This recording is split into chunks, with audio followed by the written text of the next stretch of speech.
Welcome to the Captain's Log. Start date, what do we got? 10/29/2025.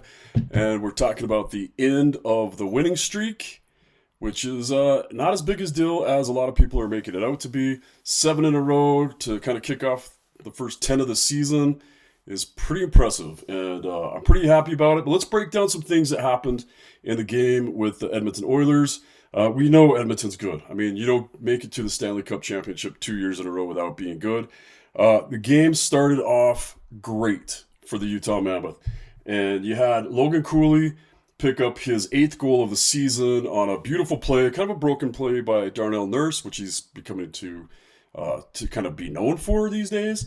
And him and Gunther went in and just put pressure on, got a turnover, and had some great passing. Gunther with kind of a no-look pass.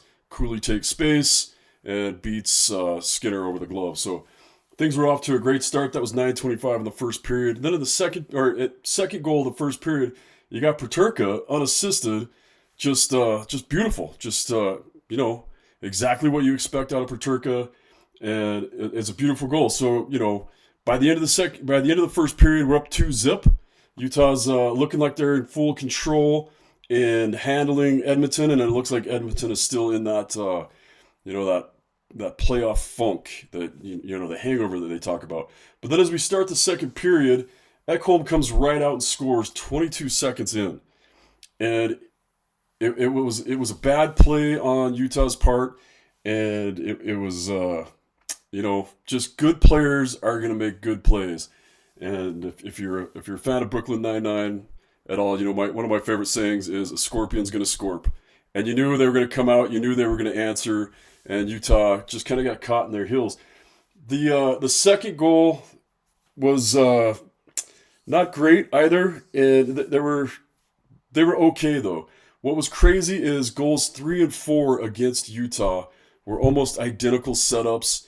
You have a rim around the boards, you have somebody pick up a puck off on Veggie's glove hand side, which is the right side of the defensive ice, and put a shot on, and a rebound goes right out to Veggie's blocker side or the left side, and it just immediately gets fed back into the net. And then you had a step out. I think that was the second goal. Was a pass out from behind the net. Kind of just was a weird play on Marino's part. He planned on just playing it up the boards, and instead I think it hit Draisaitl. Or no, it hit Henrique, and it just passed out in front. So, yeah, a lot of the Utah fan pages right now are just complaining about how bad Utah is in the second period. And I got to tell you, I went back and I looked up the stats. If you go goals by period for Utah and their opponents for the first 10 games of the season, you've got Utah scoring 11 in the first period, their opponents scoring 8. In the second period, it was 10-10 coming into this contest. So it's not like the second period had been a real bad play by Utah. And then you've got 14 goals for Utah in the third period and 8 for their opponents in the third period. So all in all, it hadn't been a real bad second period. Maybe equal, right? The goals say it's equal. Maybe the play doesn't say it's equal. One thing that I did like is that we weren't seeing those penalties that we had been seeing. But anyway, Utah drops the game.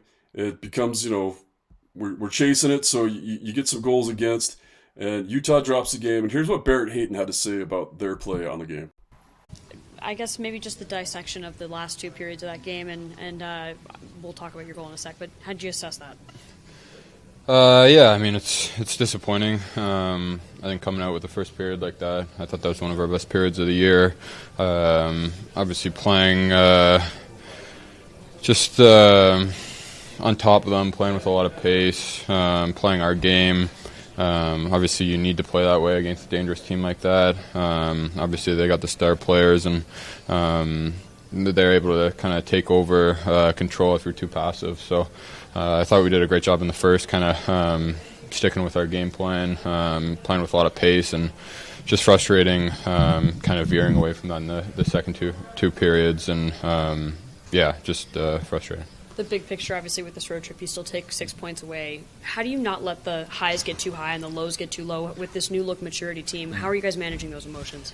Yeah, no, that's huge. I thought we did a good job through this last stretch of staying pretty even keel. Kind of every day's a new day, just getting after it. So yeah, I mean, right now, obviously, everyone in that room's disappointed and frustrated, and it's definitely not the way we wanted to end off this road trip. But I think kind of we got to flush it in the next day and understand that this last stretch has been a lot of good and a lot to build on, and just need to get that mindset back. Obviously, we got a couple days now and get back at it. And can you just highlight that goal for us and what you saw, how it unfolded? Yeah, it was just a simple play. I know Smitty or Sergey was skating up the ice, hard rim. Schmally was in on the forecheck there. Obviously, it's tough, a puck on the yellow with a lot of pressure on a goalie. So I think it kind of bounced, and he made a smart play, found me out front. Yeah. Okay, so there you go. Barrett Hayton picking up a goal, and that is his second goal of the season. One of the cool things about this is that Utah only took 2 penalties. And that is a huge improvement from the last game, and it was a frustrating game, a lot of physical play. So the expectation would be that there would be more penalties as the players got frustrated. But they showed maturity, and they showed a focus on what was important, which was, picking up the win and trying to stay competitive. So, neither team got a power play goal. Utah with two penalty minutes, Edmonton with 4 penalty minutes. The hits were about even, 17-19. The main thing is the giveaways. Utah only had 12 giveaways. Edmonton had 16 giveaways. So a lot of the things favored Utah, and a lot of the things that Coach Bear's been talking about in the past are starting to bear fruit. We're starting to see more maturity. We're starting to see better plays. We're starting to see less penalties. Maybe not every game, but at least in this super competitive game, there were less penalties. And when it started getting out of reach, there were less penalties. You just kind of wonder. Liam O'Brien took a penalty, not a big deal. I think it was a fine penalty. He was trying to get a spark for the team, but you got to wonder how it would have gone different with Yamamoto in there, maybe creating a little bit more offensive punch. Shots on goal. I know a lot of people are talking about Veggie, and maybe it's coming from some of the newer fans that aren't really familiar with goaltending. You got to look at how the goal, not just how many goals, but how the goals were scored. And most goaltenders will tell you they know, Yeah, obviously you want to stop every shot, but there's a realistic expectation of what you're going to be able to stop, especially against a team like Edmonton. And when you're getting those wide open rebounds, now the first part of that rebound thing is the goalie's primary responsibility is the first shot. And I know goalies have gotten amazing at covering that second shot or not giving up good rebounds, but when you're scrambling and looking through traffic, trying to find that first shot, a lot of times the rebound control goes out the door, and your whole primary objective as a goaltender is to stop the first shot, let the defenseman pick up the rebound, or at least the rebound shooters, and that gives you time to track the puck and get into the proper shooting position, or the proper save position, I should say, and to take away that second shot if you can't control the rebound. However, Veggie was getting to the first shot. He didn't get to the first shot on the one that, like I said, that was a pass out from behind the net. Those are notoriously impossible for goalies to stop because, you're looking behind your head, you're sealing one post, and the defenseman's supposed to stop that puck from getting in front, and it was just kind of a fluke. I think Veggie probably thought Marino had control of that puck, and it came out front too fast. So Veggie had, saves were 19 saves on 24 shots, which puts him at a 79% save average on that. But I think if you looked at goals expected instead of just goals shot, I think you'd find that the majority of those goals, maybe there was one that he'd want back, but the majority of those goals were just a basic result of a team breakdown, or really what it came down to is just Edmonton having their way on offense and setting up great plays. Those they come in and they rim one way and then they immediately rim back the other way. And that's something we used to see in the late 80s, and then again in the late 90s you'd see that play come back where you come in and you rim it, and the tendency is for everybody to go towards the puck then. But if the first guy there, if F1 gets to that puck and rims it right back, now you've got everybody on one side of the rink. And if your team knew that that play was coming, so now you've got your F3 picking the puck up off midboards and walking towards the ice. Now everybody's making an adjustment, and that's exactly what you see happen to Utah 2 times in a row. And it got a little frustrating, but that's the play. That's how they set it up. That's how they designed it, and it's kind of hard not to fall for their plays. So all in all, you win or you learn, right? That's what the coach has been saying. And here's Coach Barrett on what his thoughts of the game were. Obviously, we played a really good first period. We're really happy about the way we played, the focus we had. We went away from that big time in the second, and we paid for it. There's a good team on the other side, and made a big play with what we open up. It's unfortunate, but we don't want to forget we have 6 points out of 8 on that trip, and we have a good lesson today. So there's a lot of positive, and we didn't go too high when we had success. We won't go too low after a game like that. What is the takeaway you want your group to come away with after that second period? Well, I think the second we didn't stay with what we had to do, and we went away a little bit. Our focus was not as good, and we paid for it. So in a certain way, if we use that the right way, that will be positive for us because that will help us to grow. So that's always the objective. You win or you learn. You don't do anything else. So today will be a learning experience. And in terms of that learning experience with this new look maturity team, the not letting emotions get too high with wins like Winnipeg and not letting emotions get too low like today, what do you take from the way this group has responded? Yeah, well, I'm looking forward to see next game. You know how that game will have affect us, but I'm really confident. I'm extremely confident on our group and the maturity on our group. And like I said, we were not expecting to win the rest of the way. We knew adversity will happen, and it's part of the growth. And I like the fight in our guy. Positive was that Cooley line, especially in the first period. What were you seeing out of their ability to generate and take opportunities and run with them? Yeah, they had a few good looks and they capitalized on it. But they're part of our success and they're part of our failure. There's nobody in our team who's not part of it. We're a unit, we're a team, and everybody has to learn from that game, and everybody contribute when we win. And I said it when we were winning. We're 4-line teams in which everybody has an important role, and whatever, if it's energy, whatever it's face-off, shutdown, physicality, whatever it is, or skill and scoring goal and speed and so on and so forth. There's some unsung hero sometimes, but everybody's important. So that is in every situation, not just when you win, when you lose as well. Everybody has to take responsibility, and coach are included. So that's like I said, it's not a drama. It's not a drama. We lose a game. We didn't play the way we wanted in the second and the third, but I'm really proud of the way the guys played during that trip, the way they fought, and the maturity we showed in that trip. There's a lot to be proud of.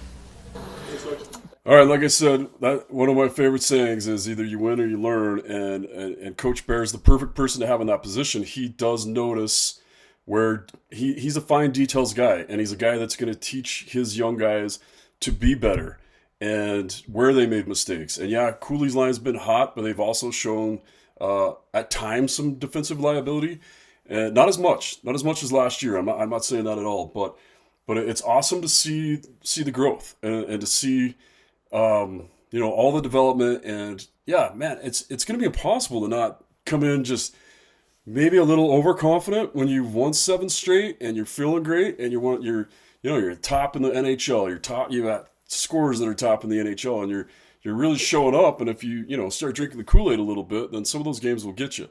Not saying that's what happened here. What I say happened here is we ran into a really good team that's gone through all the stuff we're going through now, that the Utah Mammoth are going through now. They've done it, and now it's Utah's time to do it. And this is a perfect example. So I think it's awesome that they've taken that, and I think the Utah team learns from that loss, and it doesn't get any easier.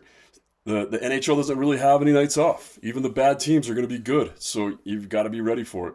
One cool thing that did happen immediately after the game, they announced that they had extended Logan Cooley. And I know that a lot of people were thinking that was going to be a big deal, and it was a big deal that he'd rejected a contract. But I'm telling you, when I've been talking to Bill Armstrong about these things, and when all that stuff came up about him rejecting a contract, Bill's like, I don't know where that came from. That's not true. We're in good faith negotiations. And today they had their press conference. I'm going to play it for you now. The press conference was good. The problem with the video that they sent out, the audio is a little hot, so it cracks a little bit. So forgive me. This is 13 minutes. You're going to hear from Coach Bill, or from GM Bill Armstrong. You're going to hear from the owner Ryan Smith, and you're going to hear from Logan himself. But the audio is not great, so forgive me. But it's 13 minutes of the press conference, and you'll get an idea. And like I said, Bill kind of comes out and says, we had it done a while ago, and here you go. All right, good morning, everybody. We're gathered here today. It's great. It's amazing that we were able to keep this a secret as long as we did. This contract's been done for a little bit of time, and you're probably saying, how much time exactly? Well, when Logan was scoring about every 30 seconds, you could see the weight come off his back. This 8-year contract signed today by Logan will help this franchise take a huge step to becoming a championship organization in the future. Logan has made a huge commitment today by signing with the Mammoth to this organization, to his teammates, to the Mammoth fans, and also to the state of Utah. The reason I'm so excited today to sign Logan to an 8-year deal is the same reason on draft day we were so excited about getting this young man. He's an elite centerman with speed, and they're extremely rare and extremely hard to find. What makes him unique is his drive and character, his ability to improve with a huge hunger to win. And he's an impressive young man, and I'd like to give some recognition to his mom, Kathy, and his dad, Eric, who have done an incredible job at raising him. And he's got some great stuff about him where he'll go to skills during the summer every day. He's relentlessly working on his game, and his grandmother also attends every skill session too. So he's a remarkable young man. These were not easy negotiations. These were extremely, extremely tough negotiations. But I always felt during this deal that there was a deal. There was a great deal for the organization, but there was also a great deal for the player inside the negotiations. And in my heart, I always felt like they would get done. And I just want to recognize a few people. One are Ryan and Ashley Smith, not only for their commitment on a day like this to sign a huge deal, but it's also a commitment to make this an elite organization. I'd also like to thank Logan personally for the way that he conducted himself during these negotiations. It was impressive for being 21 years old. And also his agency, the Bartletts. They're extremely tough negotiators, but fair and honest, and they worked with us the entire way to get this across the finish line. Also the hockey ops, I'd like to thank them for their time and effort. Number one, David Ludwig, Chris Armstrong. It was truly a team effort from ownership to hockey ops to the player and the agency, and I'd like to thank everyone that was a part of it. Best. Well, just before I get started, I'd like everyone to know how grateful I am to be in this position and this opportunity. I would like to thank Ryan and Ashley Smith for believing in me and giving me this opportunity, and I'm going to do everything I can to make sure that they made the right decision. And I'd like to thank Bill, Bear, Luds, Chris for everything you guys have done for me, and I love it here. It's the best time I've had playing hockey. The fans, the facilities we have are second to none, and I think just the team we have with Gunther, Keller, Sergey, the core we have here, it's a special group, and I'm excited to add to that. And I think the way we're playing and the team we have, we're going to be a dangerous team to stop. Yeah, first of all, thanks everyone. This is a great day. I think, this was always our hope, but Logan is 21. This is probably the biggest decision that he's ever made in his life. And this is what leadership looks like. I mean, honestly, committing for a big chunk of his career to be here. I definitely think Dylan Guenther set the tone, and then Logan followed, and that's what I love about these guys is they're all in on each other, they're all in on the state, and they're all in on what we're doing. And us as Utahns, us as fans, we get a benefit from this for a really long time. And I think this is what we're trying to build, and this is exactly what we hoped for when we brought a team here. I think it's a message to his teammates that this is a leadership move. It's also a big message to the NHL that this is a destination, and we're going to be doing this for a while. And we've got what we believe is the best young core in hockey, and there's just a great vibe. And so to Logan, your family, we have this principle here that we're all in at SEG and with our teams. And, this is definitely an all-in move from your part. And we promise that we'll be all in on you and your family. And I know that Utah will be that way as well. So we're just excited. What a wonderful day. Bill and Ryan, this is the last year that a player can sign for 8 years. It's a huge commitment, like you just touched on, Ryan. So what does that say about this organization, that you have multiple young players in this young core that's part of this plan who are staying for 8 years and want to be here and want to grow hockey and bring Stanley Cup to Utah? It's a great message. We love the fact that we were able to get an 8-year deal accomplished. We feel there's a championship window in there. We didn't want to go by it, and it's with Dylan Guenther doing it the year before, and as Ryan said, he kind of set the table, and everybody's all in to follow. And it's been a great thing dealing with all these contracts and young players, because they're also dealing with money and agencies. But the one thing that comes through in the negotiations is that they want to win, and they believe in each other, and that has a good part to do with why they're signing here. When I sat down with Logan last week, that was a lot of the discussion that we were having, is like, what do we see? What does 8 years look like? Why is that important for all of us? And it's pretty cool to have that conversation of like, let's look forward, let's dream out there, let's see what we're going to go build together, and him getting excited. And you saw what he did when he went on that road trip. So I don't want to say that conversation helped when in the first game off, but you could tell there was a little bit of a weight on the shoulder. And I think it's a lesson for everyone that it's like, when your head's right and you're bought in and you're excited about the future, good stuff happens. Logan, congratulations. And I just want to know first, who was the first person that you called when you signed the extension? And second, do you have any big purchases planned yet?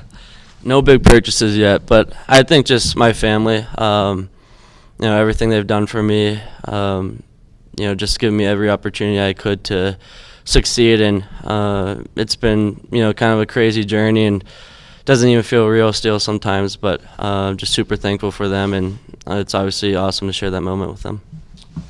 Let's give them full-size candy bars out for Halloween, I'll tell you that. Logan, congratulations. Thank you. 8 years is a long time. What do you want to accomplish over the next almost decade? Yeah, I think we've talked about it a ton, is winning a Stanley Cup. That's why you play this game, and that's why, it's fun working every day at the rink, trying to get better, trying to work on your game individually as a team. And, I think the best in the league, when it's all said and done, it's, kind of judged by, winning, and that's what we love to do, that's what we want to do, and that's what we're going to accomplish. Well, you talked about it a little bit, but what can he do for you over the next 8 years? Well, he's already doing it right now. The way he comes to the rink, how hard he tries every single day to get better. He goes home in the summer, he gets bigger, stronger, and faster. He's a huge example setter inside our organization. But if you watch him, he's always been, pushing the envelope of winning since a kid, from the U.S. program to Minnesota to the World Championships last year, and he's doing it here. And so he's going to continue to push that pace to make Utah a winner in a Stanley Cup. And that's not an easy process to go through, but I love the way that he attacks it every day. Logan, you mentioned that the guys in the locker room have made this an easy decision for you to be here. Have there been any moments in your first 3 years with this team that stand out about, kind of moments you realized that this was the group of guys that you wanted to be with for a long time? Yeah, I mean, I think it's just how fun we have coming to the rink every day. It's obviously a long year. There's a lot of ups and downs, but I think the group we have, it's just such a joy to compete with, to be around, whether it's dinners, hanging out, and obviously we have a great captain, a great leader, and drives the bus for us. And then you guys got guys like Sergachev who, gets us going, and we just have an unbelievable group, and, I'm excited to be with this group for a while. Logan, you've also said that this is the most you've ever enjoyed playing hockey. It's the most fun you've ever had playing hockey. What's made it that way? Yeah, I think it goes back to just the group we have, the fans, the ownership, what they've given us, and we have every resource you need possible, and that's what you want as a player. It allows you to be the best player you possibly can be, and it's definitely nice to have that, and it's helped my game a lot. How do you see your individual game growing over these next 8 years? What do you hope to accomplish individually? Yeah, it's tough to kind of say what you're going to accomplish over 8 years. For me, it's just about taking it day by day and year by year. I'm not a guy that likes to look too ahead. I like to stay in the moment, and for right now, my focus is on this year and getting to the playoffs, and not only getting to the playoffs, but we want to win in the playoffs too. Logan, when you first started with this organization, just the idea that you'd be here in this position to sign 8 years would be to be the leader in 8 years, be in the pipeline of a leadership with this young core. Did leader ever become a word in that conversation about what this future looks like? Yeah, I mean, I think as a young kid coming to the league, it's maybe not something you think about too much, but as you get a little older and start to be around a little more, you start to understand how important that is and how important leadership is, and how it helps the team too. I think when we go through different tough times and you have guys to lean on like Sergachev and Keller, like younger guys coming up, I kind of want to be that guy for them to help them through any situation they need or little things like that. Ryan, what's it like for you to have? I'm going to go ahead and end it there. Just the audio is bad. And for some reason, so normally when you're in those press conferences, they pass around a mic that is keyed in to their video source. So when they send it out, you can hear the questions of the interviewers, and then you can hear the answers. But for some reason, the audio was off. But like I said, their mics kept peaking too hard. And so it was a little hot. But I just wanted you to get the idea. It's exciting that Logan Cooley wanted to stay here. It's exciting to know that he wasn't really saying no to contracts, that, he believes in the team that's here. He believes in the people that are around him. And, it's coming together. It's all coming together for Utah. And we're spoiled because we haven't had to go through everything that the Arizona Coyotes had to go through to get here. Hopefully, if some of the things I picked up in that interview I wanted to bring up today, actually, and I mentioned it to Logan after the interview, I said, hey, Bill mentioned that your grandma's at every, practice that you go to during the summer. And if you don't have a big purchase in mind, wouldn't buying your grandma a new car and maybe a house? Wouldn't that seems like a good reward for your family that's been there for you every day. Hope my kids are listening to that. And I thought that's cool. Utah has a young core, and they're excited to build this together. Ryan Smith always uses the term all in and build together, and he creates this team unity and this ownership unity, and everybody's on the same page. And I believe that the Utah Mammoth have that infection of positivity and the infection of we're gonna win. And I think it's cool to see. It's fun to see. I know Utah Jazz fans are just jealous over it, but I think that's the whole thing Ryan Smith brings to the table is he believes in the team, he supports the team, he'll do whatever it takes to make the team win. And with the Jazz you're seeing sometimes that means you gotta lose a little. So luckily us Utah fans don't have to be in on that. And they're developing that window. Now you've got guys signed that still have 5, 6, 7, and now 8 years left. So there's your playoff window. There's your championship window. And it's just starting to open for the Utah Mammoth. This is like year one of real playoff expectation. The expectation is that you get to the playoffs this year and then hopefully, maybe win a round, maybe win a lot, maybe be the Cinderella story. I'm not going to throw that out, but if you get to this, then learn from what you learned in the playoffs. Speaking of playoff windows, Tampa Bay Lightning coming into town. Their window is closing. Their guys are older. They already got rid of, some of their top players, which surprised a lot of people. So they come into town. Just looking at what we've got right now with Nick Schmaltz leading Utah with 17 points. Keller and Gunther and Cooley all have 12. Peterka with 10. So things are looking good. But if we want to look at the upcoming game, Tampa Bay comes in at 4-4-2. Utah will be 8-3-0 coming into this game. Nikita Kucherov, he's just doing it, man. He looks great. He's still one of the most fun players in the NHL to watch. He leads Tampa Bay right now with 7 points. Jake Gunsel's got 3 goals. So they've spread out their goals. For your leading scorer to only have 3 and you still won 4 games. Tampa Bay's power play is at 14%. Utah's is at 21%. Tampa Bay's penalty kill is one of the top in the league. 7th in the league at 88%. Unbelievable. Utah's still 23rd in the league at 73.5%. And looking at goaltenders, Andrei Vasilevsky, one of the best goalies in the last 5 years in the NHL. He's won a couple cups, being such a solid goaltender. If that's who Utah matches up against, I imagine Veggie's going to go again. Vasilevsky is 2-3-2, 2.86 goals against, and an 89% save average. And Veggie right now is 6-2 with a 2.75 goals against, also with an 89% save average. Yes, Vanacek's a little bit better. Statistic-wise, 2 wins, 1 loss, 2 goals against per game so far, and a 91.3% save average. So that's what we have to look forward to. I'm excited to see Tampa Bay come in. It's always fun to see. I just get a kick out of watching Vasilevsky. You want to see a fast, technically sound goaltender. Vasilevsky's it. He's super fast. He's super great on his edges. His save selection is always phenomenal. He is also super athletic. So even when he's not in the right position, he has a way to create himself to being into that position. I think you've all seen the behind the back glove save. That's unheard of. I don't even know how that comes to your mind. It's just that they'll do anything to stop the puck mentality. I thought I had it till I saw guys like this play, and then I realized, once I beat. But these guys don't give up. So a lot of good things happening for the Utah Mammoth, and a lot of good things coming our way as fans. So stay tuned, and like I said, post stuff. Let me know you're listening. Let me know what else I can do for you. I know sometimes the audio that I play from the Mammoth, I'm getting your feedback that you don't love some of the audio because it's sometimes bad. I'm working on that on my end, and I've asked them to work on their end. And we're just going to be good. We're going to be going. Next week you can catch me on the radio. I'll be on the Sports Zone 97.5 talking hockey with a couple of those different teams there. So that's going to be a lot of fun, and I'm just excited. And that is today's Captain's Log.